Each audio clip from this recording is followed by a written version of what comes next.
உறவுகளுக்கு வணக்கம். திமுக அமைச்சர் கைதாகின்றார். திமுக அமைச்சர் கைதாகின்றார் என்ற தலைப்பில் இந்த காணொளியை நாம் காண்கிறோம். தமிழக அமைச்சர் ஆத்தூர் ஐ. பெரியசாமி கைது செய்யப்படுவார் என்று கூறப்படுகிறது. அவருடைய வீட்டில் இன்று அதிகாலையிலிருந்து அமலாக்கத்துறை சோதனை நடத்தி வருகிறது. சென்னை பசுமை சாலை மற்றும் திண்டுக்கல்லில் உள்ள அலுவலகங்களில் சோதனை நடத்தப்பட்டு வருகிறது.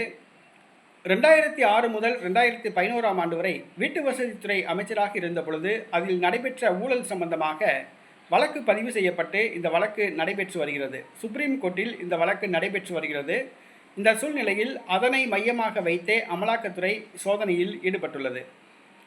50க்கும் அதிகமான இடங்களில் சோதனை நடத்தப்படுவதாக கூறப்படுகிறது. ஆத்தூர் ஐ. பெரியசாமி 1 லட்சம் கோடி ரூபாய் வரை கொள்ளையடித்து சொத்து சேர்த்ததாக கூறப்படுகிறது.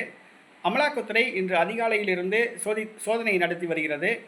இந்த சோதனையின் முடிவில் பணங்கள் கைப்பற்றப்படலாம், தங்க நகைகள், வைர நகைகள், தங்க கட்டிகள் ஆகியவை கைப்பற்றப்படலாம் என்று கூறப்படுகிறது.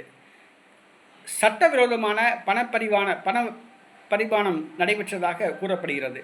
ஆகவே ஆத்தூர் ஐ. பெரியசாமி சோதனையின் முடிவில் கைது செய்யப்படலாம் என்று கூறப்படுகிறது.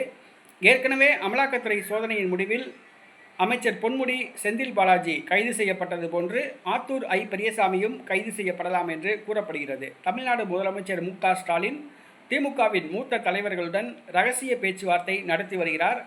அமலாக்கத்துறை சோதனையை எவ்வாறு எதிர்கொள்வது அல்லது பாஜகவை எவ்வாறு சமாளிப்பது என்று ஆலோசித்து வருவதாக கூறப்படுகிறது.